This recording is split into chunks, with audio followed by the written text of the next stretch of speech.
So let's talk about the war in Ethiopia right now, and let's kind of give you an idea of who the player is in the war.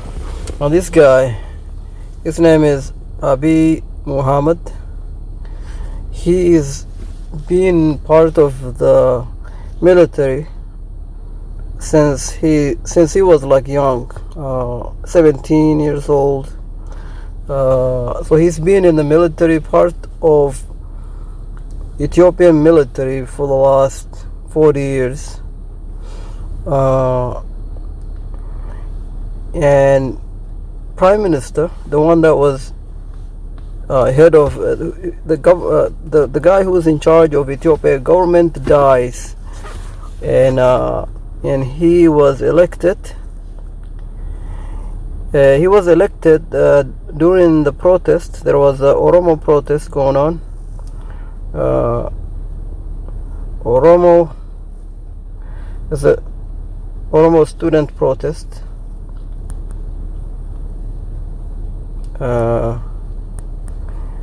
Was going on since 2007. Okay. And the guy who was in charge of Ethiopia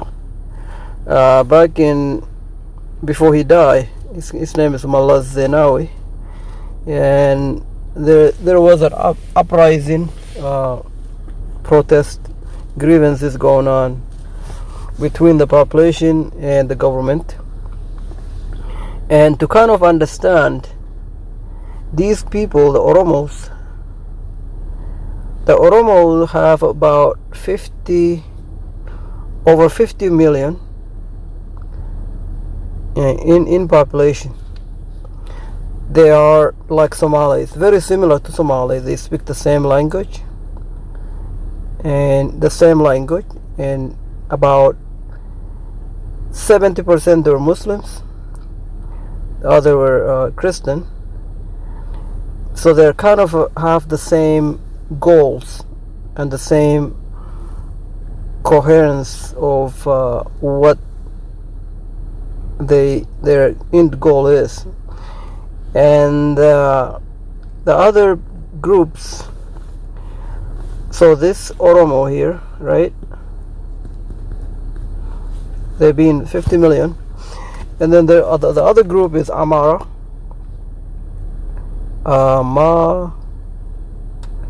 Hara. Yes. Okay, these guys, Amara is about maybe a 20 million. And they used to be, these guys, Amara were in charge, 20 million, not just 20 people. They have been in charge for a while, okay? The Amara were in charge for a while, and they've been abusing the Oromos. These Oromo, they've been abusing Oromos. They have been abusing Oromos for a long time. I'm talking about mass killing, cutting people up into little pieces. And if you disagree with the agenda of the ruling party at the time, it's this Amhara people. If you disagree with them, they will round people up and kill them. They will throw them in prison. There is no fairness of any kind. If they wanted whatever you have, they will take it. If you complain, they kill you. They take you to jail. They throw you behind the cages. And there is no system of fairness. And this is been going on for a while. And a lot of these population of Oromos, they've been huge in numbers. They basically fed up. They're tired. They're tired of being abused. They're tired of being killed. They're tired of being the one that receiving the punishment in their homeland. They are not free. So a lot of them, some of them basically run away in a hope of surviving this genocide. It's basically a large amount of Oromo were being targeted and basically getting killed left and right. A lot of them take their families and move to the neighboring refugee camps.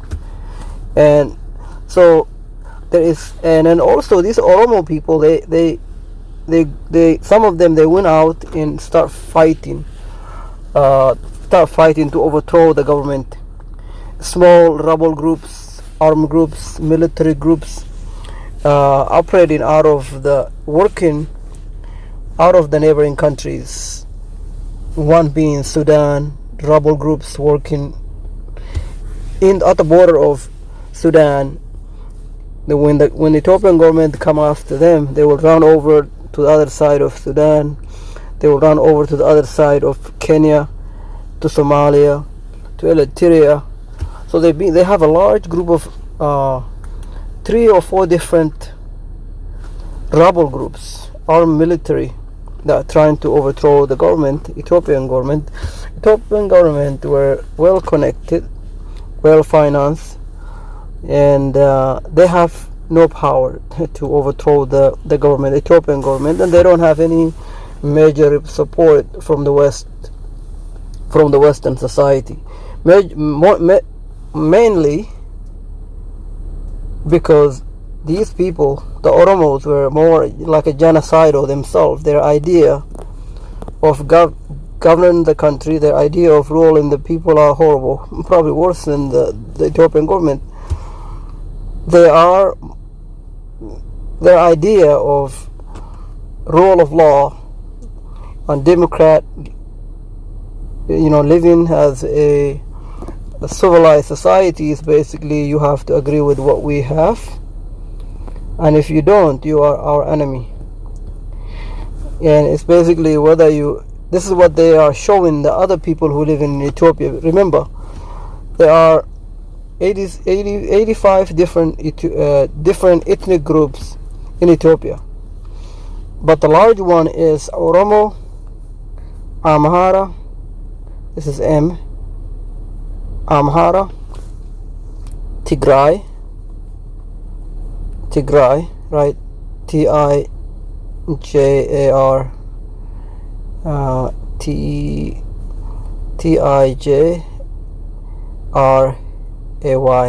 So this Tigray guy is about 6 million people. Okay, and so these Amhara were the one in charge before, and the prime minister dies, and these people are making a lot of noise. This is Oromo people protest. During the protest, mostly they are used to be nobody cares, nobody takes them seriously, but these people are being fed up with what's going on, and they are genocidal. They're ready to kill everybody and anybody and their mama given the chance. So they are very much like ISIS and Al-Shabaab and Al-Qaeda. And the other motivation, the fires, were actually the religions. They want to die in what they call during the Roman Empire, where a small group of people were surrounded and they refused to surrender.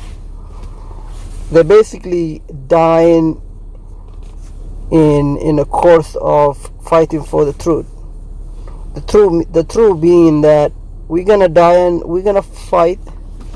And die in the service of the truth, in the service of God, basically. So these people you cannot reason with them, and these guys are also they're not in power anymore.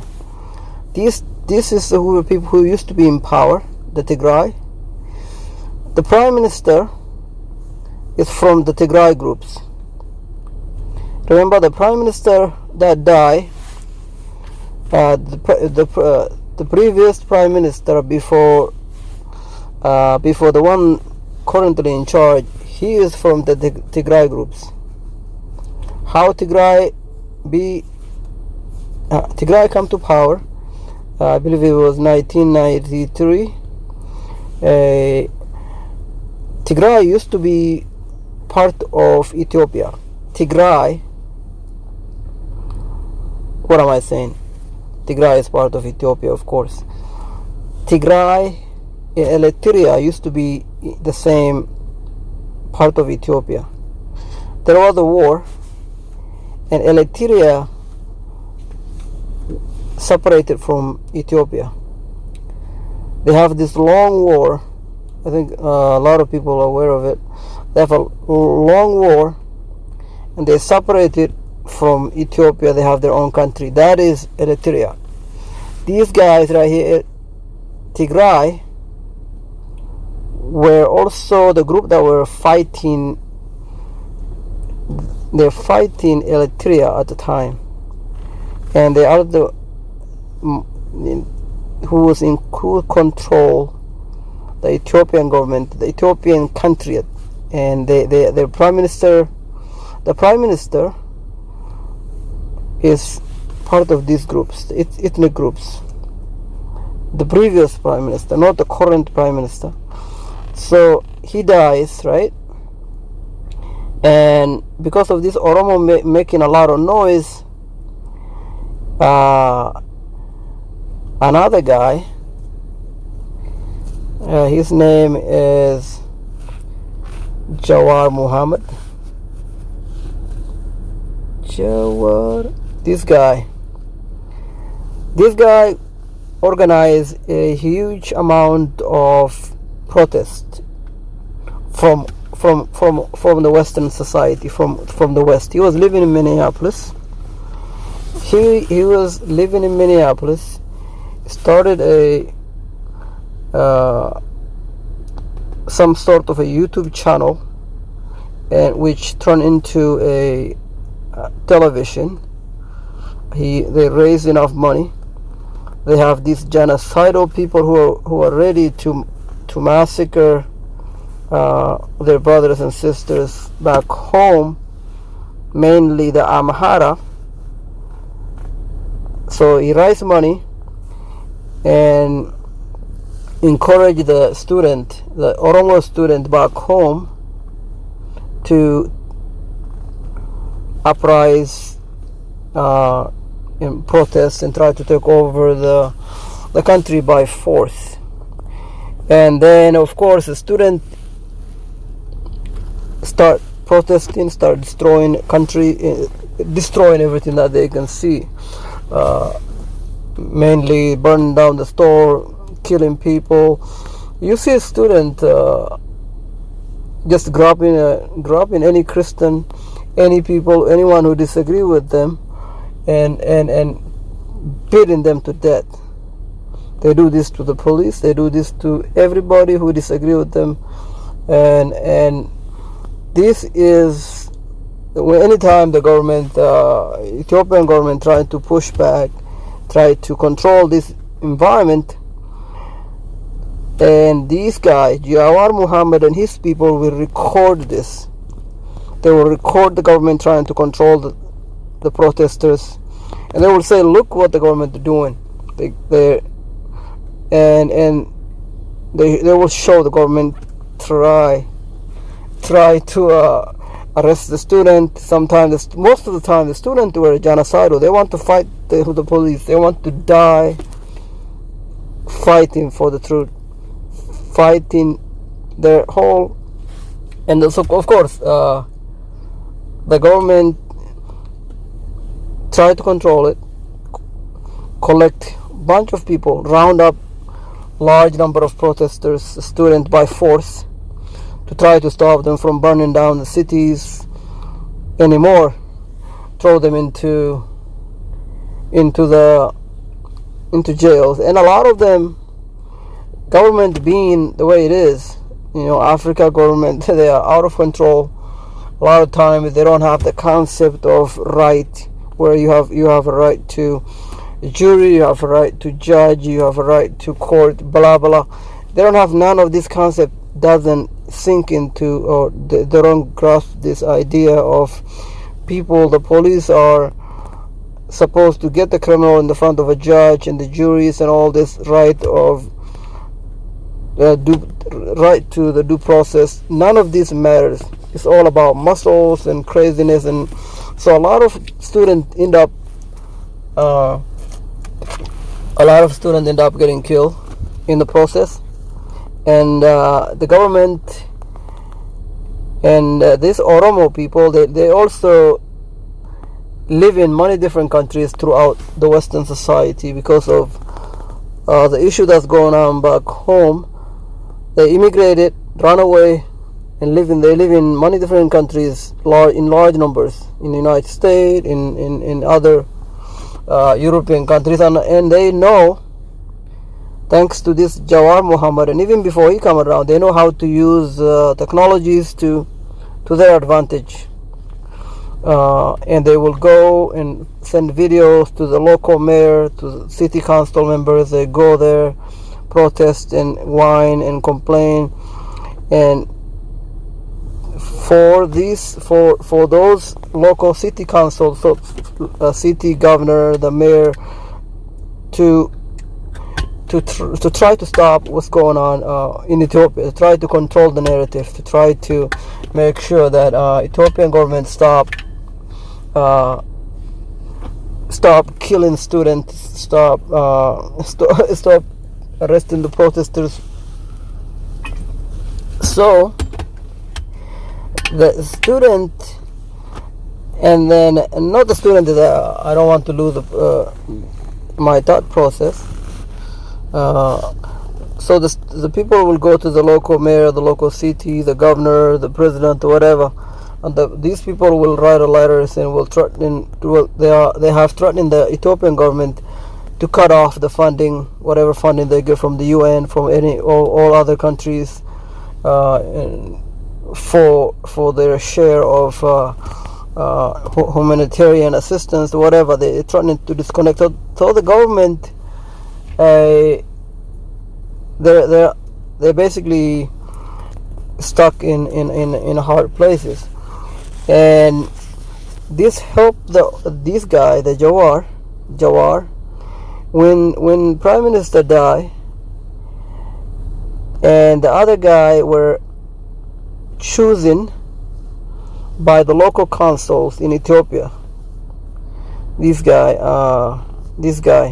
is chosen by the local Ethiopian councils, the people who are in charge of the country after the president dies. This guy is Oromo. He is Oromo. Okay, he is Muslim, and he is Oromo. And so the people who are protesting is also Oromo, remember. And this guy is he is part of the Ethiopian military for the last 40 years. So Jawar Muhammad, the guy that were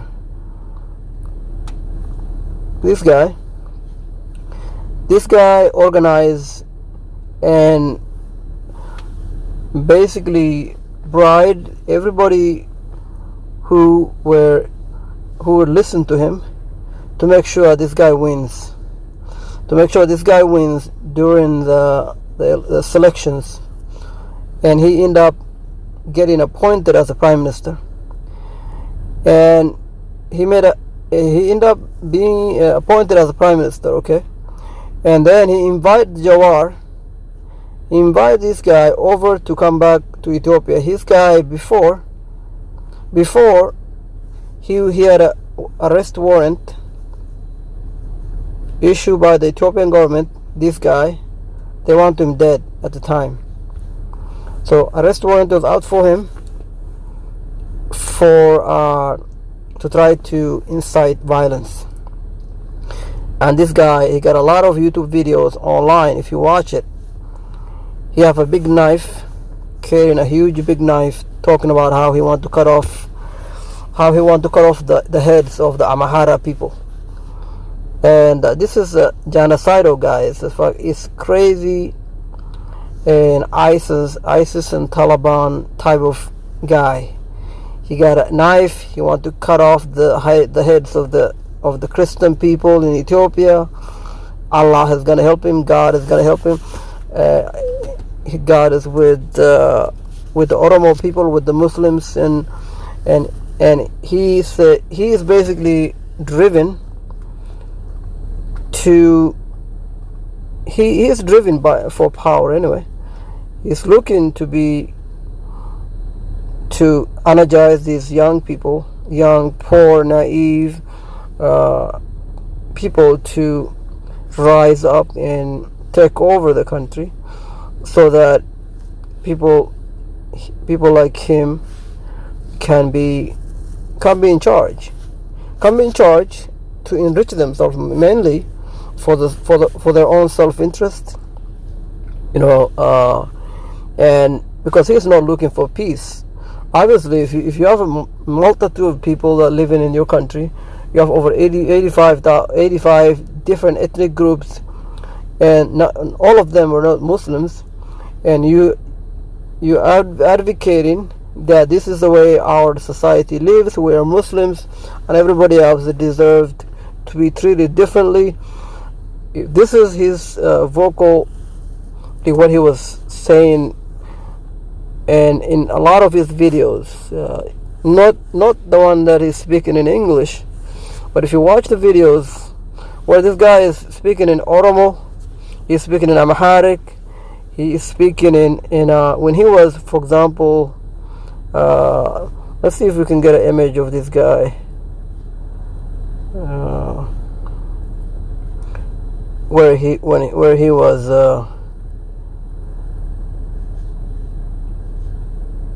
see, this was one of him, right? See, this is a drug, okay? So what you have on right there, this is a drug, and that was used to get high. So when he get highs, he made a YouTube videos on how to kill the non-Oromos. Oh, this is justified through his faith, and so he is basically not looking for peace. And what ended up happening is, so when the other guy was elected, right? This guy was appointed, and this guy, he went to Eritrea.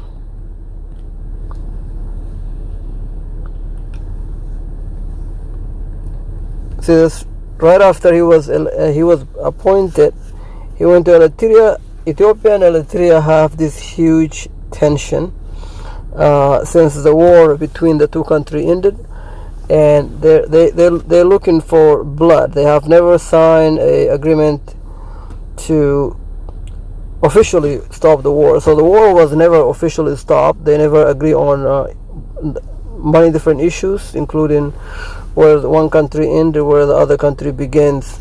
So he went over there and signed the peace agreement where they're not going to fight anymore.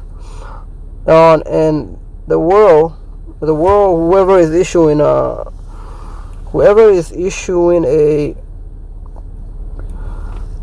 the Nobel Prize, they give him a Nobel Prize for that.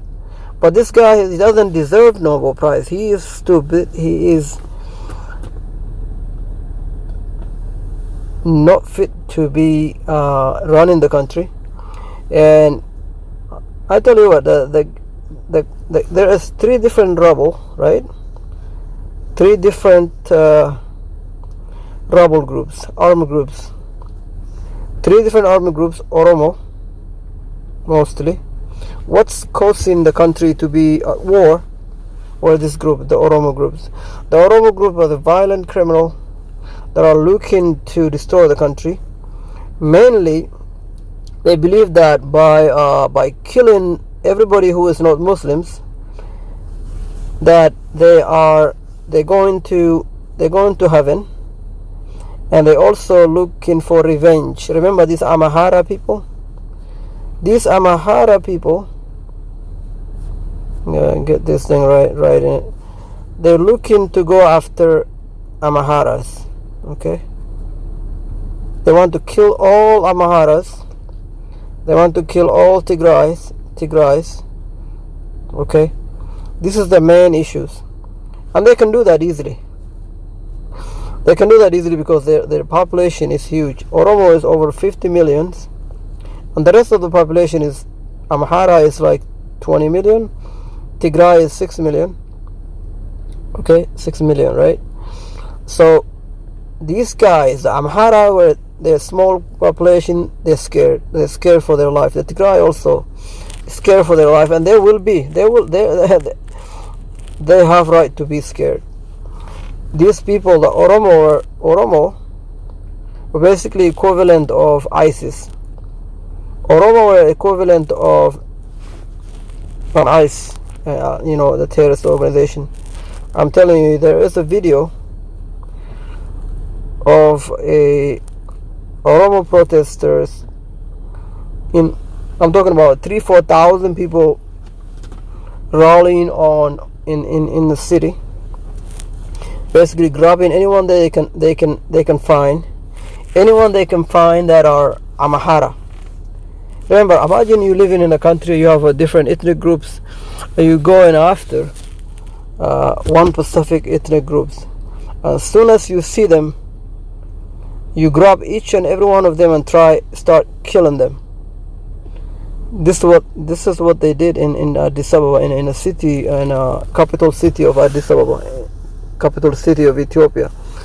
So that basically everybody is running for their life, and they've killed, and they went through town to town, city to cities, and killing people in very large numbers. And you will see how Ethiopia ethnic massacre. I don't know if they have that. So they went to school, right? These groups.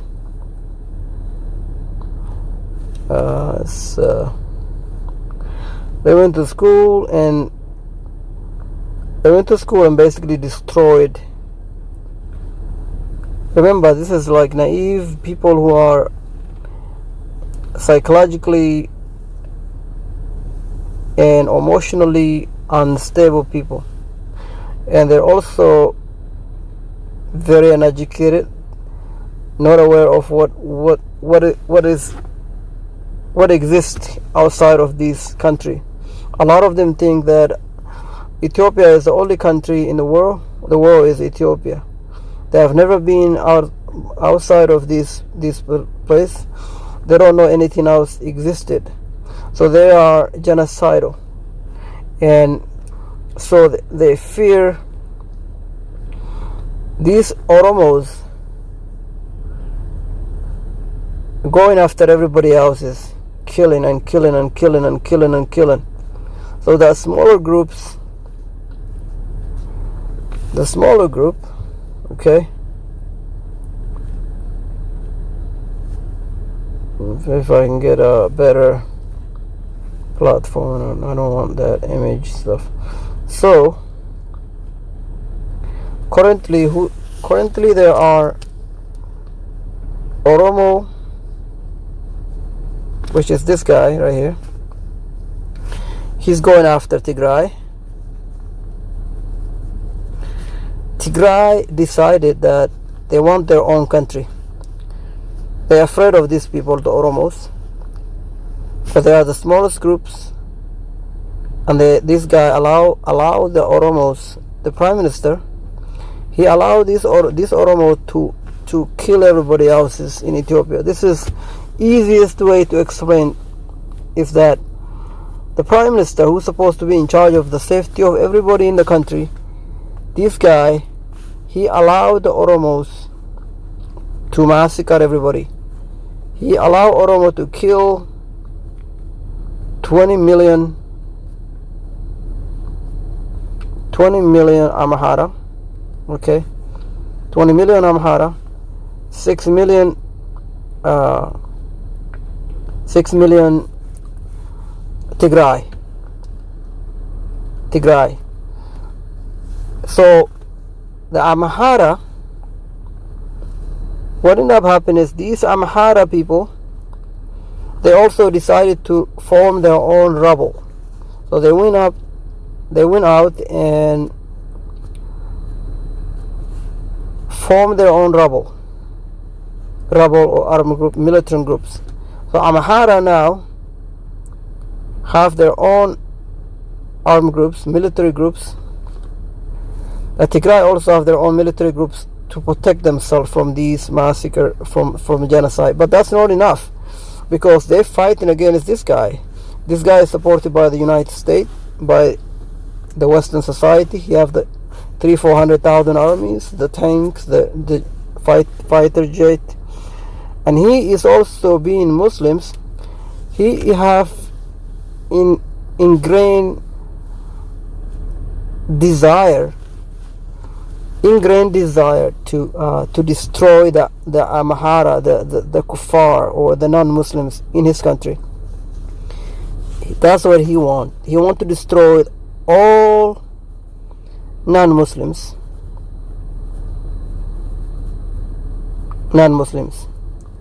He's not going to do it directly. He knows that's not going to look good in the world. But he is not going to take any actions to stop this large Oromos, which is in the 50 millions, from killing. He is not going to stop these guys, these ISIS and Al-Shabaab guys, from killing the non-Muslims in the country. Not only that, there is also a Somalis. Somali have a terrorist organization there, and they're running over to help this Oromo and Somali are Muslims. And Somali have a terrorist organization, terrorist groups. So the Somalis, Al-Shabaab, the terrorists, now they join in the Oromo, Ethiopian Oromos, to kill the 20 million Amhara. Okay, you haven't seen anything yet. I'm telling you, there is gonna be huge. So Somalia is there. The Al-Shabaab is in Ethiopia, fighting and killing helping their Muslim brothers. And this is where a lot of these Oromo were getting their weapons from there. Okay, so that's one thing. And the second thing is that these Eritrea, as you know today, it's another country called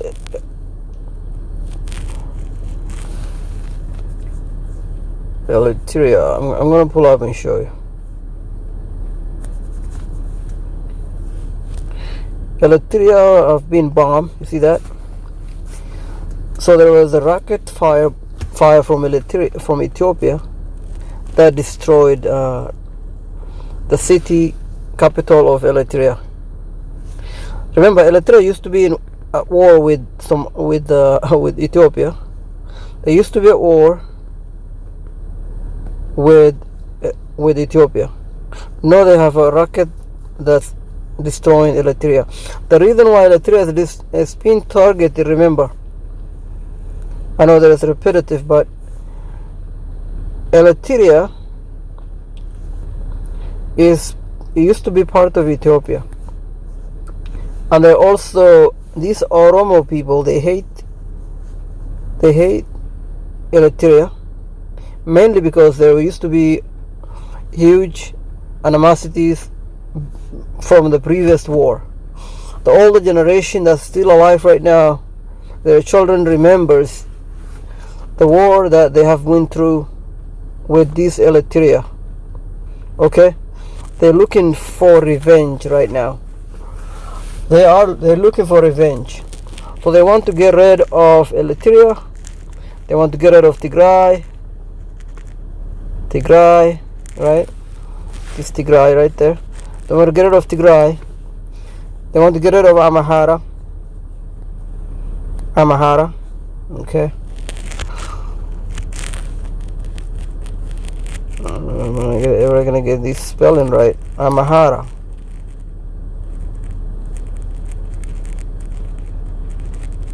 We want to get rid of the Amhara, get rid of Tigray, and get rid of Eritrea. Who is doing that? The Oromos. This is the driving force in Ethiopia. These people are absolutely maniac. You cannot reason with them unless you submit and become a. They're not only killing people. They also rob. There are a lot of robberies going on. There is robberies of lands. There's robberies of properties, whatever little stuff you have, money, land, clothes, and anything that you have, and then your life also. So currently, these Eritrea, they're not gonna submit. I'm telling you, unless there are some Eritrea want to rule their own. They want to be in charge of their little area. Because if not, this current government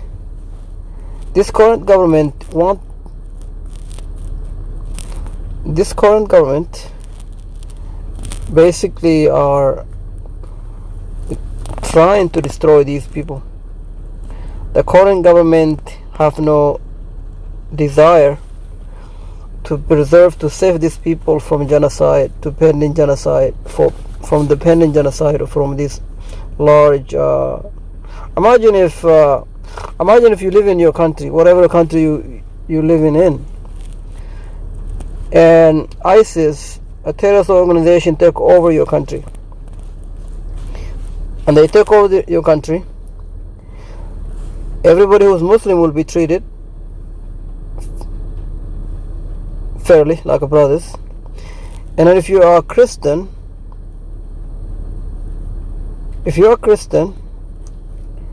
then the Muslims are allowed to kill you, and if you cannot fight back. Let me say that again. You are under ISIS government. A Muslim will go and kill you.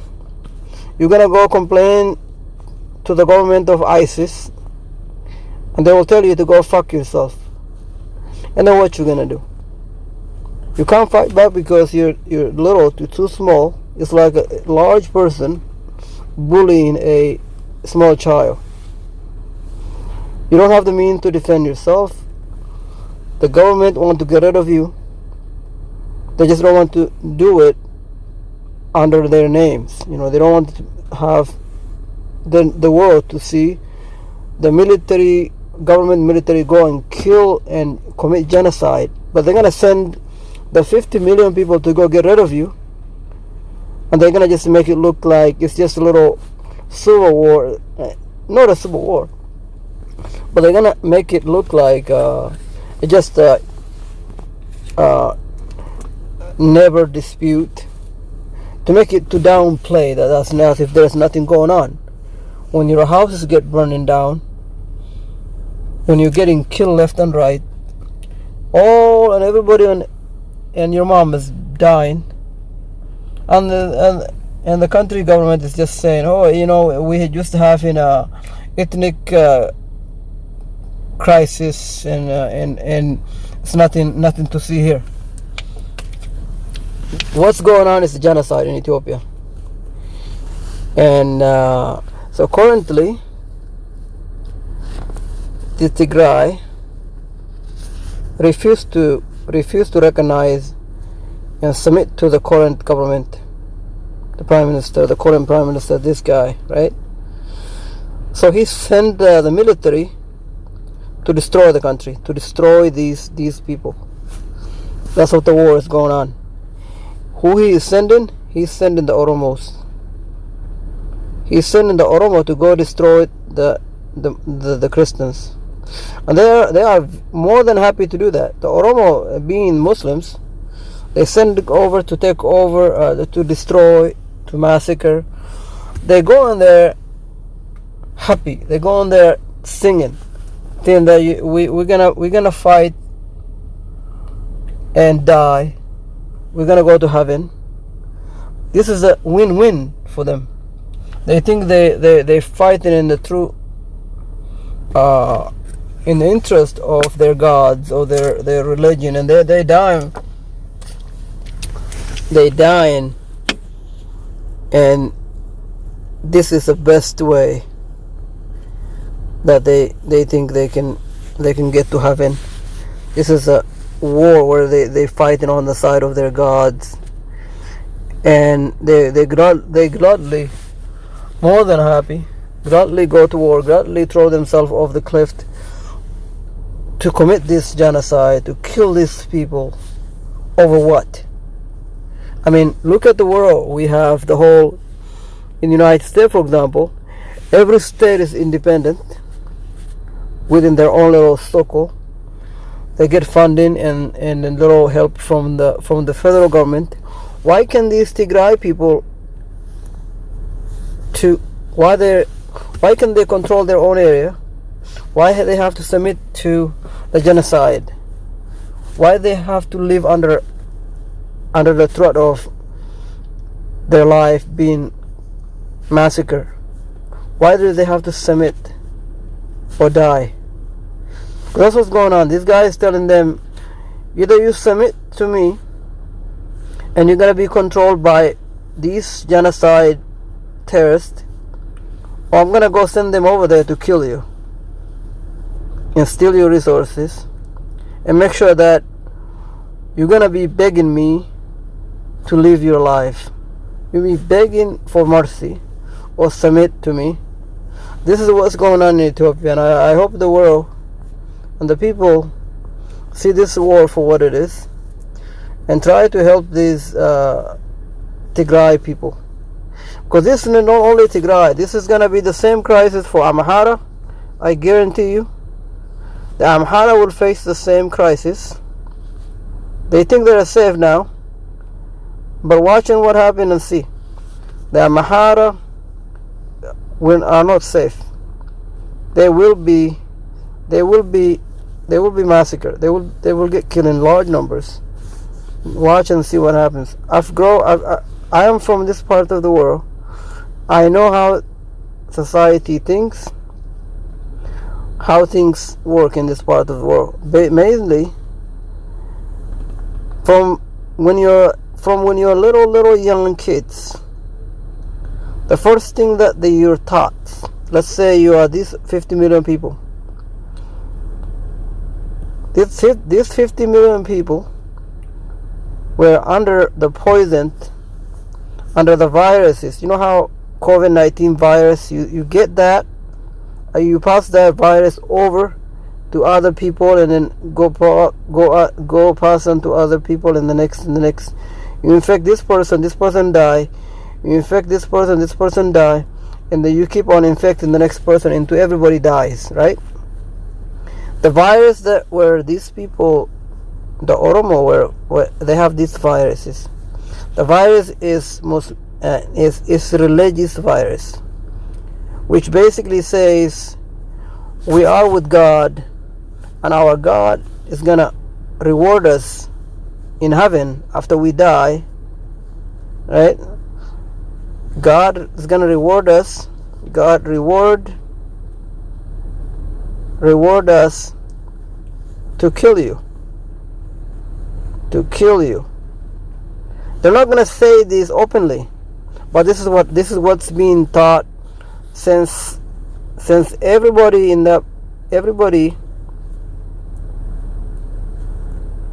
you know, since they are young kids, you know, like since you're from 2 years old to your entire adult life. And this is a huge problem, not only in Ethiopia, but in large most Islamic countries. And this is happening. Look at the Kurdish people, the Kurdish people that lives in Middle East, for example. They've been massacred into non-existence right now. Every day they live in fear. They're begging for their lives. This was gonna happen to the Amhara. One day they're gonna be begging for their lives, for these people to spare their lives. Forget about the properties, forget about the livelihood, forget about anything else. They're gonna be begging for their life, and this is something that they have to be reckoning with right now. And unfortunately, the world, the news people, the liberal news, and these socialist Ethiopia, they have no idea what's going on back there. And I hope